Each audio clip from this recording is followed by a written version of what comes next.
Jermar Jefferson out of Oregon State. 5'9", 210 pounds. This is a guy, when you're looking for a consistent running back, Jermar Jefferson's your guy, right? This is a guy who averaged 108 yards per game throughout his career, and he was on a team that was terrible, right? They had 9 wins in just 3 years there. Oof. That's it. And this is a guy who, out of 27 games, 15 of them, he had over 100 yards. So he's Mr. Consistent.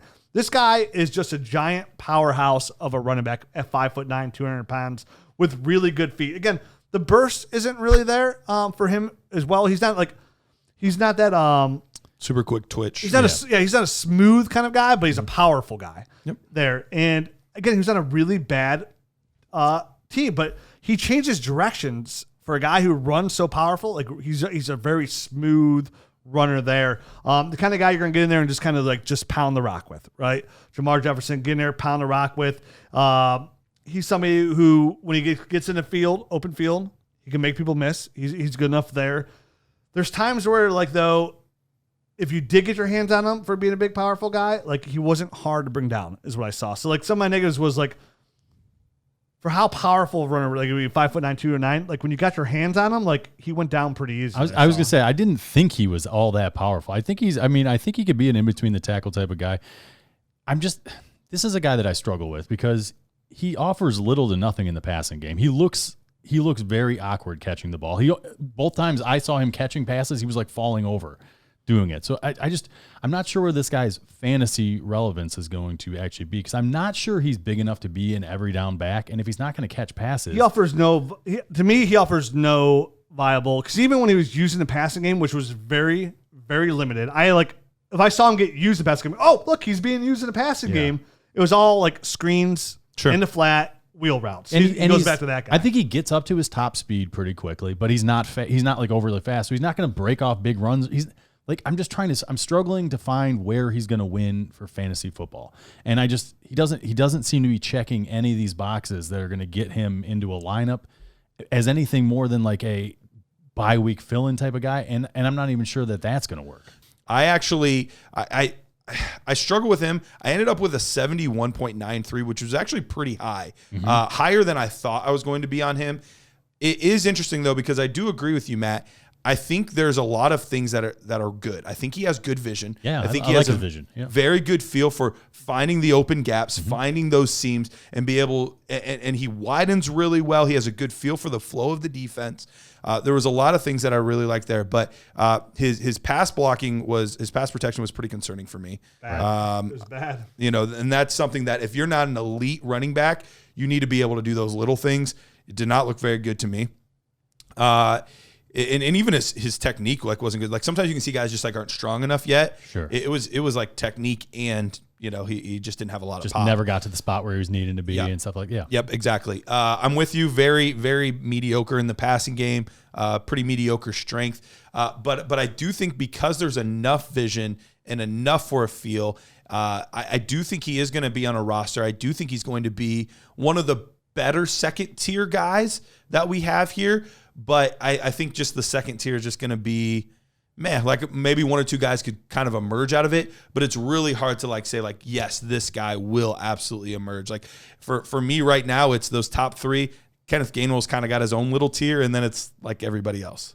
Yeah, I think Kenneth Gainwell's got his own tier. I like Michael Carter a little bit better than here. There's another guy we're going to talk about here that I like a little bit. There's a lot of guys I actually like more than Jermar Jefferson, because Jermar Jefferson, like you said, good vision, really good patience, but he's going to be scheme dependent, right? Like he's going to be that outside zone New York Jet. Like he's always trying to get it to the outside. That's like where he's got good vision, but you can tell that's where he's most comfortable. Mm-hmm. He's trying to break it out there. He's not trying to weave in and out all that traffic. He's trying to get to an open spot. He's gonna be good paired up with like a good pass catcher running back, right? Like he'd be really good with he'd have some relevance. Like again, go to the Jets and their scheme, the new scheme that you see they're gonna run. Obviously, San Francisco, he'd have some success there being an outside zone runner with paired up with a pass catcher running back. So he's gonna be limited there, and you'd be dependent on yards and touchdowns. I think it was Tyler Gunther, and I could be wrong, but I believe I'm not a huge comp guy, but sometimes I see certain comps and I'm like, actually, that's a really good comp. Like I agree with that. He said, tell me why Jermar Jefferson isn't Marlon Mack. And I was like,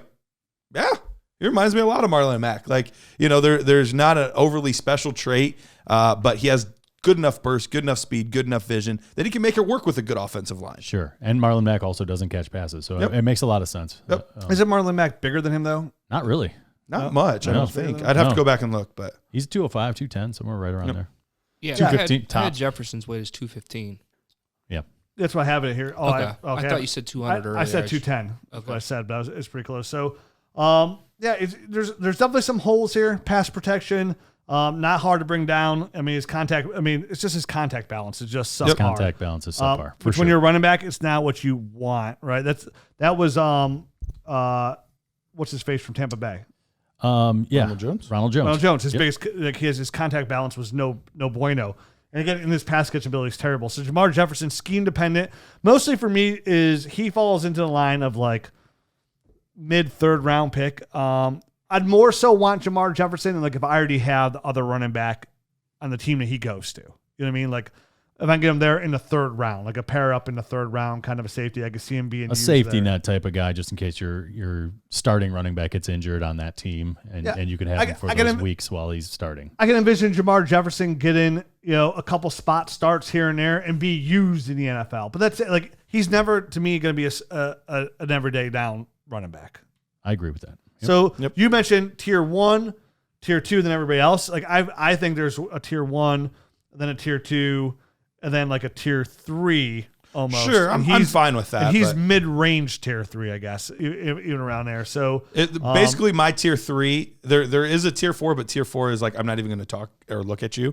But tier 3 is like I'm going to have like 15 names in it. It's going to be massive, just because I think there's a lot of like there's a lot 4th of guys through 6th round guys that I think could potentially pan out, but like trying to pick who that guy is going to be really tough. The last thing I'll say about Jermar Jefferson for me, when I came away with my final takeaway was like, okay, if he could land in the right system, if he could land in, like I mentioned, the New York Jets, the San Francisco 49ers, or anybody that runs that outside zone scheme right along there, like I can envision him having fantasy football flex relevance in that system only. So in that scenario, I can envision him having some fantasy football relevance, but only it's a very limited window. So like because that's the thing. If he goes in that kind of system, I could see me taking him at the back end of the second round if I need running back help from that point.